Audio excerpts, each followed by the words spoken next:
just not really well blocked at all at the point of attack. Life comes at you fast, doesn't it, Nick Sirianni? It does. Y'all know how I feel about Nick Sirianni. I think when we played the Eagles the first time, I said that he had a very punchable face and that he's the most arrogant person in the world. Wow. Karma is always gonna karma. What do we say all season long about the Eagles? The media, everybody. It feels like their wins are kind of fluky. They start off the season 10-1. It felt like they had some fluky wins, right? Everybody was saying it. They finished the season off 2-5. You love to see it. 2-5 or 1-5, something like that. But guess what? They didn't win the East.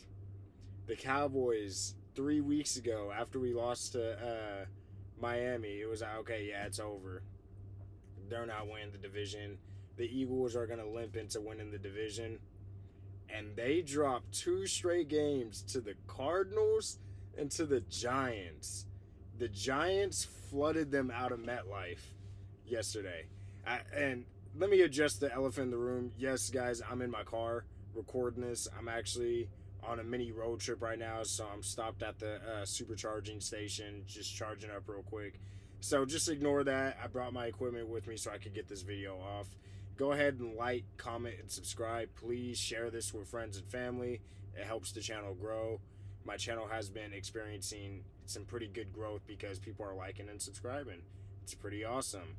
But yeah, let me get back on topic. The Eagles are limping into the playoffs right now. They're reminding me of the 2020 Pittsburgh Steelers, how the Steelers started that year like 11-0 or something, and then just straight fell into the playoffs and ended up losing the first round. I think against the Browns. Was that the year where Juju said the Browns is the Browns? It might be. And Baker hit him with the Browns is the Browns back or whatever after they won. I think that was the year. But it's just amazing to see a team that everybody thought was pretty fluky this year. Their wins felt fluky. It felt like, you know, some of their wins they shouldn't have won. It's just so poetic. We're to a point right now, guys, where we don't even know if they're going to beat the Tampa Bay Buccaneers next week on Monday Night Football. Do we think they could go into Tampa and beat the Buccaneers? Who knows? Who knows? Now, if they do, they have to go to San Fran, and I don't see them beating San Fran in the divisional. We don't know what the severity of A.J. Brown or Jalen Hurts' injuries are. Well, at least I don't know. Jalen Hurts' finger was going the opposite direction. It was kind of gross. A.J. Brown, he tweaked his knee up. But yeah, guys, the Eagles are fumbling into the playoffs. Now, the Cowboys were looking pretty good going into the playoffs. I don't want to hear you Lions fans, oh my gosh, y'all are so insufferable. I don't even hear y'all talk about, oh, Lions should have won. The Cowboys are going into the playoffs on a 2-game winning streak.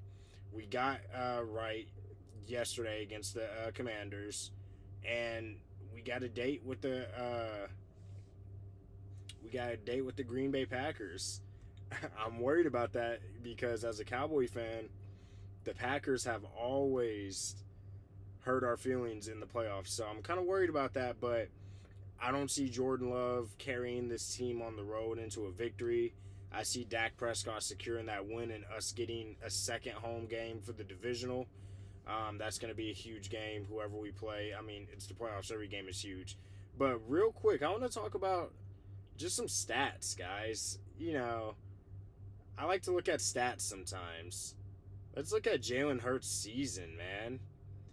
Mind you, when they were 10-1, he was in the NFL MVP conversation, and I said that is just straight blasphemy. That is just so bad for the league that he is in the MVP discussion. Look at my video from a couple weeks ago. Maybe it was a month ago where I said the NFL was in trouble. And I kind of touched on that. I said the fact that Jalen Hurts is in MVP discussions, that is horrible for the league because he's playing so mid. Let's look at his end of the season stats. He finished the season off with 3,800 yards passing, 23 touchdowns, 15 interceptions, guys. And you know, Jalen Hurts, he likes to fumble the ball. So he had some fumbles in there too. So I'm not going to look up the fumbles right now just because that's not what I have in front of me. But he turns the ball over, guys. Remember whenever the media was all on Dak for his turnovers? Why are we not all on Jalen Hurts right now for his turnovers? Like, playing quarterback for the Dallas Cowboys is the hardest job in any league, as far as position and who you play for. Playing quarterback for the Dallas Cowboys is harder than any position on any team in any league. I don't even care. I don't even care to argue. That's just facts. Come on now. Dak Prescott, he's thrown for 4,500 yards, 36 touchdowns, throwing touchdowns, and 9 interceptions. Remember at the beginning of the year whenever he said he's not going to throw for 10 interceptions this year and everybody clowned him? Well, hey, he didn't throw for 10 interceptions. He threw single-digit interceptions this year. If you've really been tracking Dak's career, you know that he, for the most part, takes care of the ball. Last year, I mean, half of his interceptions last year were just off straight ricochets. Do you know how many times that ball has hit Noah Brown in the helmet or the chest last year and it got ricocheted and picked off? Too many times to count. It just kept happening last year. It didn't happen this year because we didn't have Noah Brown. Now, let's take a look. Remember whenever people were talking about CeeDee Lamb isn't a number one wide receiver? I got the receipts, guys. I got the receipts because I was ready. I knew, and go back to one of my first videos on this channel. I said the Cowboys were going to win not 10 games. I said the Cowboys were going to win 12 football games this year. Go back to that video. I dare you. It's in black and white. It's in 4K. But CeeDee Lamb, he beat the allegations of not being a number one wide receiver. He's probably the number one wide receiver in the league right now. Him or Tyreek. 1 and 2. Take your pick. Who's the better one this year? CD, Jesus Christ. 135 receptions. 1,700 yards receiving. 12 receiving touchdowns. Now, he has 2 rushing touchdowns. And then he has some yards on the ground as well. He has like 1,900 yards all-purpose, ladies and gentlemen, with 14 touchdowns. That is insanity. Remember whenever people were saying A.J. Brown and Devontae Smith were better than him? I didn't even bother to pull up Devontae Smith's numbers because he's not even in the same league as CD. But let me pull up A.J. Brown's numbers just for shits and giggles, just for argument's sake, right? A.J. Brown, 106 receptions, 30 less than CD, 1,400 yards receiving, and 7 touchdowns. Almost half, basically half of what CD's done this year. Guys, it's not even close. Come on. CD is that guy. CD might be Offensive Player of the Year this year. Who knows who they can give it to? Dak, he's my MVP. His numbers are much better than Lamar's numbers.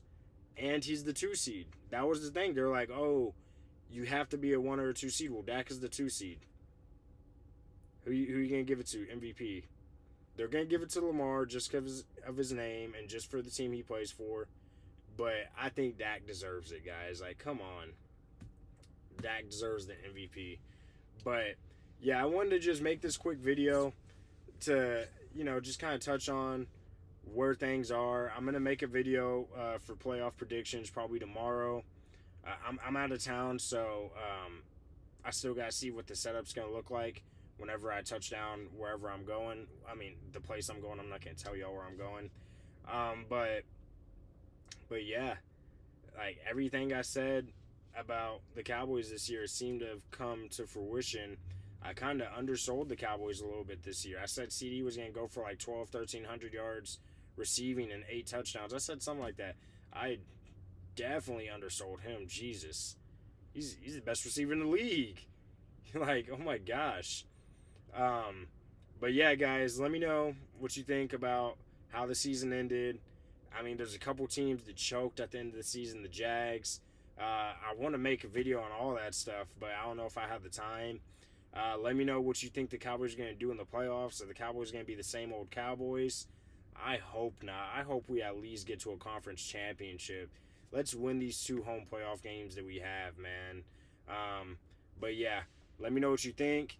Like I said, like, comment, subscribe. It goes a long way for my morale as far as making videos, and it helps the channel grow. Comment your thoughts in the comment section, and I'll see you on the next one.